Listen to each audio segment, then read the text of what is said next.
Hi friends, மல்லி சீரியலில் இதுக்கப்புறம் என்ன நடக்க போகுது அப்படின்றத இந்த வீடியோவில் பார்க்கலாம். எப்படியோ ஒரு வழியாக இந்த கல்யாணத்தை பாபுவோட புத்திசாலித்தனத்தால் கரெக்டான டைமுக்கு அந்த இடத்துல வந்ததுனால இப்போதைக்கு இந்த கல்யாண பிரச்சனை ஓஞ்சதுங்க. இதுக்கப்புறமும் கல்யாண பேச்சை இந்த ரேணுகா, அதாவது இந்த சுடர் எடுக்கவே முடியாது.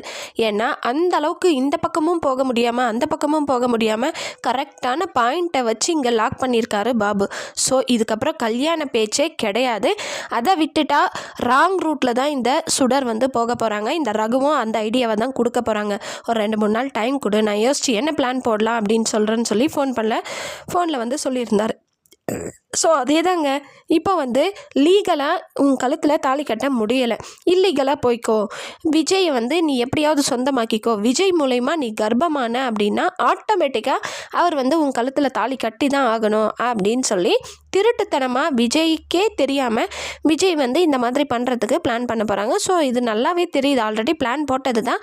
முதல்ல கல்யாணத்தை முடிச்சுக்கலான்னு பார்த்தாங்க. ஆனால் இப்போ கல்யாணம் நடக்காதனால அடுத்தது இந்த மாதிரியான இல்லீகல் வேலையில் தான் அவங்க இறங்க போகிறாங்க. ஸோ இன்னொரு பக்கம் இந்த ராஜி வந்து பார்த்திங்கன்னா இந்த சுடருக்கு ஃபோன் பண்ணி நீ உண்மையாகவே ரேணுகா தானா அப்படின்னு சொல்லி கேட்குறாங்க. நான் கூட என்னடா இவங்களும் போட்டு மிரட்ட போகிறாங்களோ அப்படின்னு நினச்சா அட்வைஸ் பண்ணிகிட்ருக்காங்க.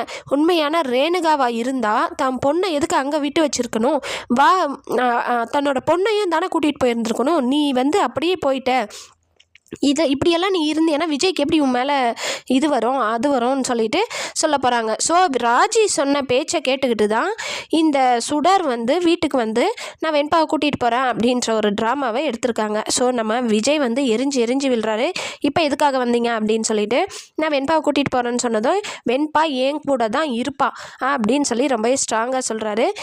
ஒரு பெரிய பூதம் கிளம்ப போகுது, அதுக்கு காரணம் இந்த சுடர் தான் அப்படின்றது தெரிய வந்துச்சுன்னா போதும், போலீஸ் மூலமாக ஒரு சின்ன க்ளூ கிடச்சி உங்கள் பொண்ணை தவிர வேறு யாரும் எடுத்துருக்க முடியாது அப்படின்னு ஒரு வார்த்தை சொன்னால் போதுங்க, ஆட்டோமேட்டிக்காக இந்த கதிரேசனுக்கு தன்னோட பெரிய பொண்ணு ரேணுகா மேலே டவுட் போகும். ஏன்னா ஏற்கனவே இவர் ரேணுகாவா இல்லையான்ற பிரச்சனை நிறைய ஓடிட்டுருக்கு.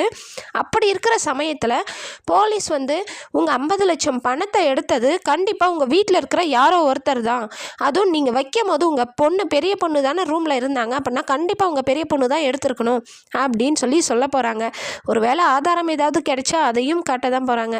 சரி, அப்படி ஆதாரம் கிடைக்கலன்னாலும் எல்லாத்தையும் அலசி ஆராய்ஞ்சு பார்த்தா வேறு யாரும் எடுத்திருக்க சான்சஸே இல்லை, உங்கள் பொண்ணு தான் எடுத்திருக்கணும் அப்படின்னு சொன்னாங்கன்னா போதும், ஒரு வேளை இவர் உண்மையாகவே நம்ம ரேணுகாவாக இருக்காதோ அப்படின்ற ஒரு சந்தேகம் கதிரேசனுக்கும் சரி நிஷாவுக்கும் சரி எழப்போகுது. ஸோ வெயிட் பண்ணி பார்க்கலாம் என்ன நடக்க போகுதுன்னு சொல்லிட்டு. இந்த வீடியோ உங்களுக்கு பிடிச்சிருந்தா லைக் பண்ணுங்கள், ஷேர் பண்ணுங்கள், சப்ஸ்கிரைப் பண்ணிக்கோங்க. ஓகே ஃப்ரெண்ட்ஸ், பாய்.